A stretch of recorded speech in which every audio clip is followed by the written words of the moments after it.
ke executive committee jong ke KCDC kala menjurru ban pentri kamno ya ka Khasi Hills District Council Land Development and Building Regulation Bill batshen kan sapenmi no ya ka official gazette uba pencengan NCM abai gran bekilat pathai kubor ulong baling bagan ni kabel en ai jingbet banchna ne teyeng khadar mitar banchna yeng klem ka jaka set kali kadban ai jingbet khatsan mitar banchna ya ka yeng ringkat ba ka jaka set kali kani ka kindon kan trekam lang na ka benta ki residential but commercial but ka jingtumu jong ka council ban penmi ya kani ka bel kalong ban pensuk ekipat ba pakin yo banchna yeng shnasam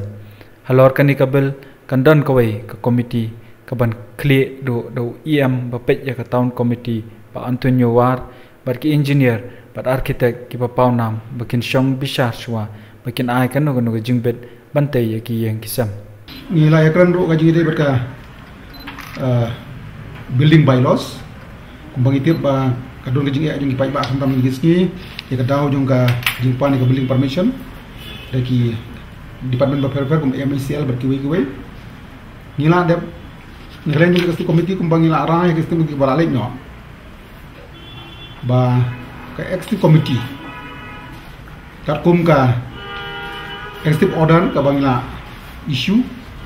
min pentrikam ya kia building regulation da ka executive committee kamut ladam don town committee ka executive committee kan proses kan issue ya ki building permissions bat mentangi nang penkre ya ka bylaws bat executive committee da ngasni ngila approve ya ka bylaws hakaba insan lihat katuan ni jinon kam meri ban pha nang bagi ban penteri kamu ya ni bagi ni Islam ba lakum no kulai kat balak min penteri kamu ya ni ka building bylaws ka ni building bylaws ka ni ka jemut ka jongi ka long ba we ban nom ban khia ya ki pai ba ka jingi de bat ka fees ka ba aru ban kham simplify dia di proses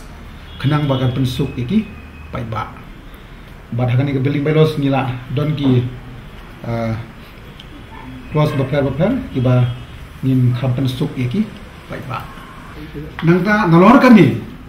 national pada sagani ka bangi ong mentaka kadi ka bangi ong ka Khasi Hills Autonomous District Council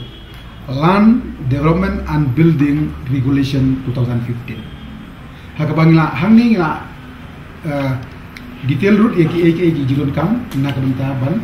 tei ini building constructions.